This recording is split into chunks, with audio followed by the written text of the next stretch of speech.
Hey guys, so I decided to do this video tonight because I wanted to make sure you had all the information you were going to need so you can make some wiser decisions starting tomorrow, as there will be a lot of things for you to spend your jewels on, and I personally think that Judith is the prize unit of this collab.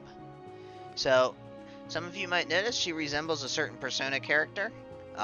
We see it too, but moving on, I'm going to start with her Kaigan. I don't know if they'll release her with Kaigan or not, to be honest, but if they do, this way you know what it does. Now, I obviously do not have the Kaigan yet, as I'm kind of low on Thunder Shards right now, having only about like 260 of them, so I really don't want to waste them on Judith, as I do use her, but I don't think she necessarily needs Kaigan to be super successful either. So obviously you're going to want to max Gate 1 for the HP.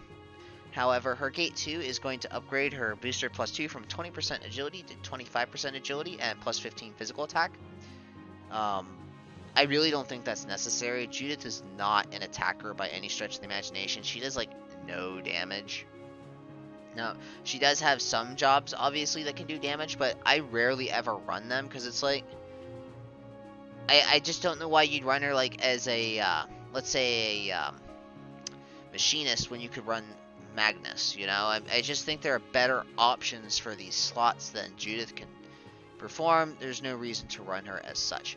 However, her Gate 3 is worth looking into. Her original leader skill is 40% HP, 30% physical attack, and 30% magic attack. Now, one thing you have to understand is depending on how your character scales, physical attack and magic attack can be better than Thunder all damage. So her upgraded leader skill is going to be 40% HP, 20% physical attack, 20% magic attack, and 20 thunder all damage. So you basically lose 10 of the physical and magic attack, and you'll gain 10 thunder all, as well as an additional 10 thunder all. So you have 40 offensive stat and 40 HP. This is actually a really good leader skill. It's not the best leader skill in Thunder, but it is super solid. And it works for any kind of mixed team as well. It's arguably the best mixed team leader skill in Thunder. Now, Gluttony, I don't necessarily think you have to max this Gate, as she doesn't need the extra physical attack or anything. And I honestly don't even think she needs the HP as long as you max Gate 1. Not worth spending all those horns and sins on, in my opinion.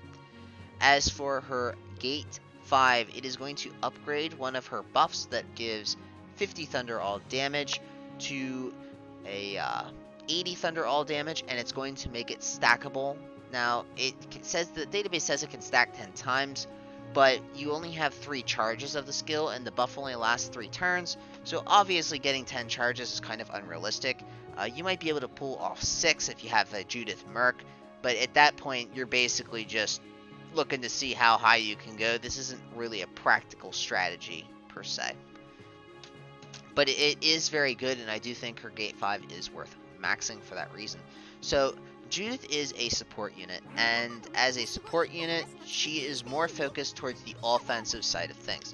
She has several buffs that allow her to buff up Thunder units to do significantly more damage, as well as a couple other nice utility buffs. But one of the things I wanted to point out is she is arguably one of the better users of the Fiona Nenso, more specifically the Vision ability. While she does technically have a health regen and jewel regen cast skill on her kit, it does not actually affect her, and she takes a hit to her stats to use it. This will give her an AoE around her that will give her jewel regen as well, and HP regen for a set number of turns, as well as a nice 320 HP for Slosteen units, which she is a Slosteen unit. Just keep that in mind. If you have a Dawn Terrastin Nenso that is a higher limit break than like 1, you're going to get more and more HP out of that than you would out of the free Fiona Nenso, but this is a limited Nenso, and unless Dawn haunts your gacha like mine does, you're not going to be able to get this as easily as obviously a free Nenso where they give you a max limit break right off the bat. So do keep that in mind. Now for gear, you're going to want a piece of HP gear on her. I don't necessarily think she needs Kaigan, but either way you're going to want to run most likely regen armor. But Alchemist Scarf works as well. Another thing that might work is the Albea VCR, which you guys obviously aren't getting yet, but in the future. This is 650 base HP with 10 starting jewels and 20 jewel gain. This is a very solid piece of armor. It makes it easier for her to get jewels, but this isn't the only way she can get jewels. As for good accessories for her, naturally, the raid pouch is going to be a big plus for her. Getting all those extra jewels will be super juicy, allowing her to cast her relatively high jewel cost skills without too much effort. Now, the scout symbol is another option for her, and it's going to give her an option for a 100 jewel buff, but it's honestly just not that great of a buff. I threw it on just for laughs. It's a nice looking piece of gear. It's just kind of useless in my opinion. It's good filler gear to just sit on her if you're not actively using her all the time, but otherwise it's pretty passable. I already mentioned Alchemist VCR. This is another piece of raid gear, and what this piece of raid gear does is it basically gimps your ability to do damage, and in exchange it gives you extra HP and protects you against count manipulation and stop, having 70 stop resistance and countdown resistance plus 70. This is a pretty big deal, as it's going to help you quite a bit in making sure that your support is consistent and dies less. But since she didn't really do much damage in the first place, the fact that it just gimps her damage is just not that big of a deal. And the final piece of gear you're going to want to look for are things like the Futaba VCR, and I know you've heard me say this 1,000 times, and I'll say it 1,000 more. If any map that you need to resist, like Magic or Missile, or if you need the Emma VCR for jump and pierce, you know, these are the pieces of gear that you go to. I actually actively use this on almost all my units on Nia Vita floor 112, so I wouldn't get horribly maimed by the demons that were hitting me from across the map with the archers. I still have nightmares. Otherwise, there really aren't too many other good options here.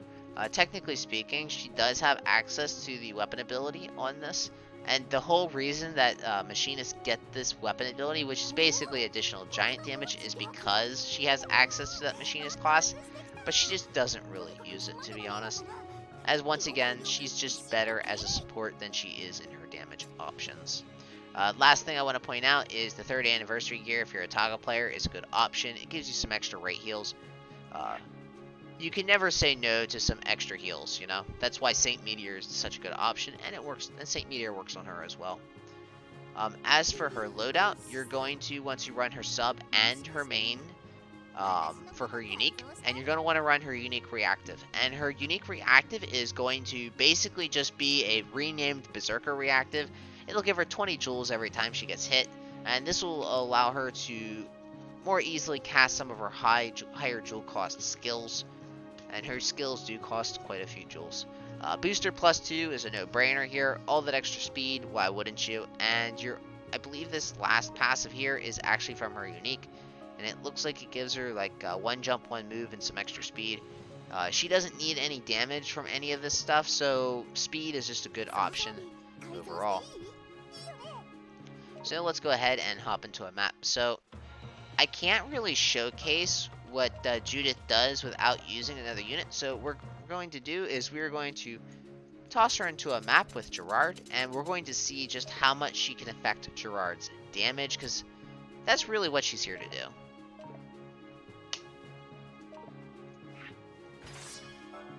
Now, I am going to have to collect some jewels at first when I go into the map here, that or I'm going to have to let them hit me a lot, just so that way I can cast all this stuff in quick succession. So if you just bear with me for a moment.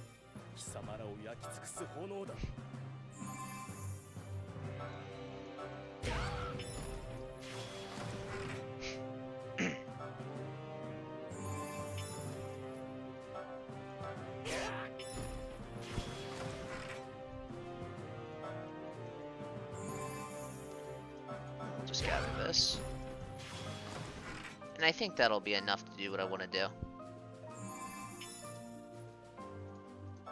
So, as a baseline here, we're just going to charge up real quick with Gerard. And there you got to see the Berserker reactive proc. Alright. So, first thing is first, is we're going to take a look at this 40 Joule skill on her subkit. And this is probably one of my favorite guilty pleasures in the game. So this is a heal. It's a 30% rate heal. But it's also a little more than that. It's also a clock up, and it's instant cast. And you can cast it 3 times. It's pretty freaking ridiculous. So, right now, Gerard can hit... I guess I should have waited a couple turns now that I think about it for Gerard's snowball to pick up. Shoot. Okay. I think that was 3 turns with Gerard, so he needs to pass 2 more turns. Thankfully, Sharpen Focus has 3 casts.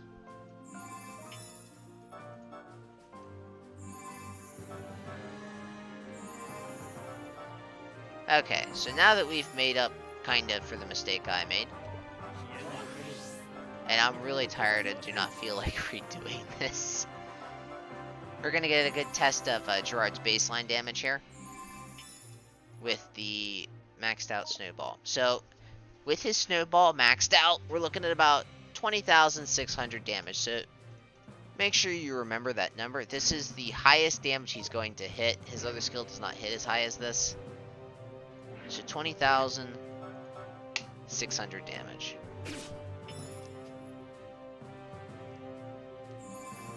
Alright. So the first skill I want to show off. So this is the skill that got upgraded in her Gate 5 to give 80 Thunder all damage. Right now it only gives 50 and it's not stackable. It's in an AoE centered around her and it's instant cast.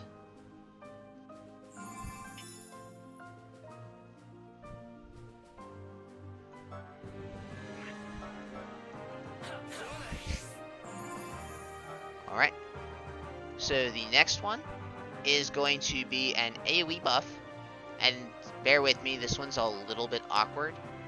So first of all, it's technically a jump. Don't ask me why, but she jumps, and this is kind of neat for certain reasons and kind of weird for other. I mean, obviously instant cast would be way better, but this basically gives her a mage cast time, but also makes her unhittable, at least for most enemies anyways. And I'm going to go ahead and charge up now, because these are the 2 main buffs you're going to use. She also has ways to buff physical attack, but you cannot buff physical attack and use charge ups at the same time.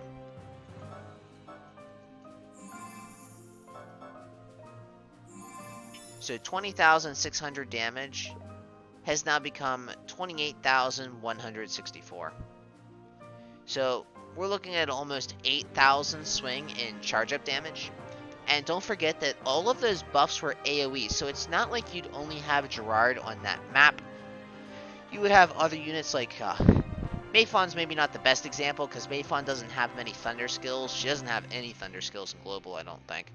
But like units like Rusha and Zophie with her Necromancer JE, these are all really good options to buff up, and it'll allow them to do significantly more damage on maps.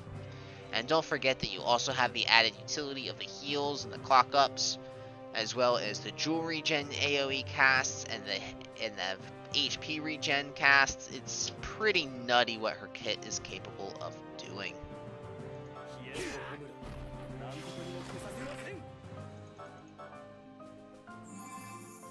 So let's keep going down her kit here. So she does have access to a few attacks, and one of them is this attack right here.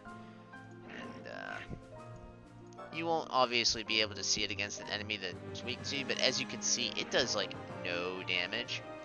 But she does have access to this very interesting attack. It is a large AoE, it's 4x3, and it has a paralysis chance. And this is a pretty neat attack, because if you have a bunch of enemies that are, you can paralyze, this is actually not a bad attack. I mean, you're basically just rolling the dice and hoping to get a paralyzed, but, you know, sometimes it is what it is. Now, she does have access to this rather interesting buff right here, and by interesting, I mean deadly. I mean, this thing is really deadly. So this is going to buff your physical attack and magic attack by 70% and your agility by 20%. It's also going to give you a 20% rate poison, and it's going to last for 2 turns. That hurts. Basically, you're giving yourself a buff, but you're also going to do some really heavy damage to yourself. Now, if you do have regen armor, obviously you can mitigate this damage some. I believe that if you get rid of the poison, it gets rid of the buff, because I think I tried veiling it once and it didn't, and the buff just didn't work afterwards. If I'm wrong, someone please correct me in the comment section. But 70% physical attack and magic attack and 20% agility, that's a pretty nice buff, all things considered. So moving back onto her sub, she does have access to this pierce attack here for 24 joules, and while it doesn't do a ton of damage, it does ignore defense by 100%, making her able to like instant kill like metal ratties, among other things. There's several enemies in this game that have absolutely ludicrous levels of defense, and they're not supposed to be killed normally, but you can kill them with that. She also has access to this 30 joule buff here, and this drops her own physical attack and magic attack by 70% to increase your party members' physical attack and magic attack. And this will last for 3 turns. And do not forget that she never really did any damage in the first place, so she doesn't really care about this. Although that attack does only have 1 charge, or that buff only has 1 charge, so make sure you use it wisely.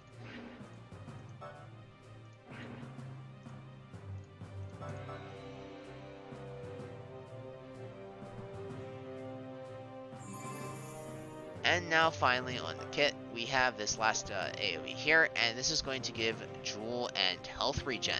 Now, the stipulation here is that the Jewel and health regen cannot affect her directly. So, that is the reason why I like to run Fiona's Nenso for the VC, or the vision ability. It is specifically because that does not affect her. This is also going to decrease her physical attack, physical defense, magic defense, and her dex by 50% for 3 turns.